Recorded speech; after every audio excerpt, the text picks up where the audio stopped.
Ya, jadi begini, saya kan lingkupnya kan hanya di lingkungan RT ya Mbak ya, lingkungan saya RT 11 RW 03 Kelurahan Pluit. Bila mana mungkin saja di tempat lingkungan lain ada juga yang melakukan hal seperti ini, namun itu kan di luar kewenangan saya, di luar batas teritorial saya.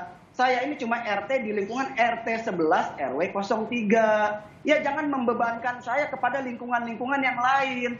Kalau memang seperti itu saya sepakat, acungin jempol. Silakan berkonsolidasi atau berkomunikasi dengan pihak RT-RT terkait. Lakukanlah seperti apa yang sudah saya lakukan demi kepentingan lingkungan. Bukan membebankan kepada saya untuk membereskan seluruh Jakarta. Saya bukan gubernur DKI Jakarta, Pak. Mohon maaf, saya cuma se-RT 011 RW 03. Lingkup saya cuma RT. Jadi saya perlu sampaikan lagi, saya tegaskan kembali ya. Pelanggaran itu terjadi dari tahun-tahun sebelumnya dan sudah saya laporkan. Bukan saya tidak tahu. Lalu penutup got itu perlu saya sampaikan juga. Awalnya tidak ada penutup got. Mereka tutup rapat-rapat dengan beton. Saya punya dokumennya. Silakan kita bermain di pengadilan. Kalau seandainya Anda menantang saya. Ya, dengarkan lagi. Silakan bermain di pengadilan bila Anda menantang saya selaku ketua RT dan selaku pribadi. Saya punya bukti kuat. Anda tutup itu. Anda masukin puing itu, menyamarkan seakan-akan saluran airnya nggak ada di tepi kiri kanan ruko itu. Saya yang bongkar dengan tim saya, itu terlihat jelas bahwa itu sengaja ditutup puing supaya tidak tampak saluran airnya. Kemudian Anda melakukan penyerobotan bahu jalan. Saya sudah tahu, tapi kapasitas saya RT, saya hanya melaporkan kepada Lurah Pluit dan Camat Penjaringan. Berulang-ulang dokumentasi saya lengkap. Ayo kita adu fakta. Bukannya saya nggak tahu sebagai RT, saya tahu persis pelanggaran itu. Tapi kapasitas saya hanya melapor, tidak bisa menindak.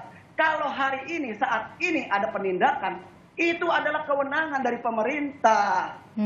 Betul kan? Bukan karena saya yang meminta-minta atau di awal-awal. Toh buktinya di tahun 2019, 20, 21 tidak ditindaklanjuti.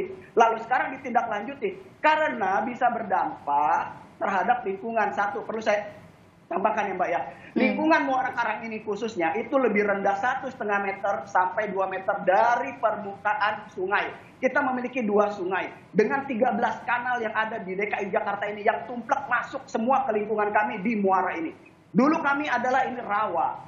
Jadi kalau seandainya saluran air itu tertutup, kami hanya mengandalkan pompa air yang terdiri dari 8 pompa air di Kelurahan Pluit ini. Ada pompa air RW 03, ada pompa air RW 017, 012, 014, 015, 010, 08, 02. 8 rumah pompa ini kalau dimatikan dalam waktu 4 jam pada saat curah hujan, silakan, banjir nggak Muara Karang.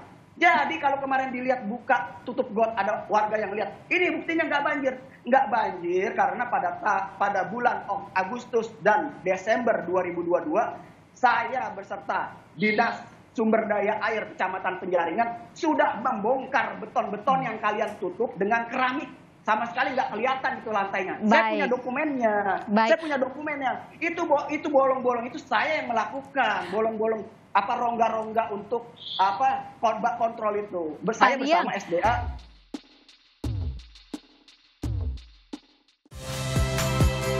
Saya Nitya Anissa.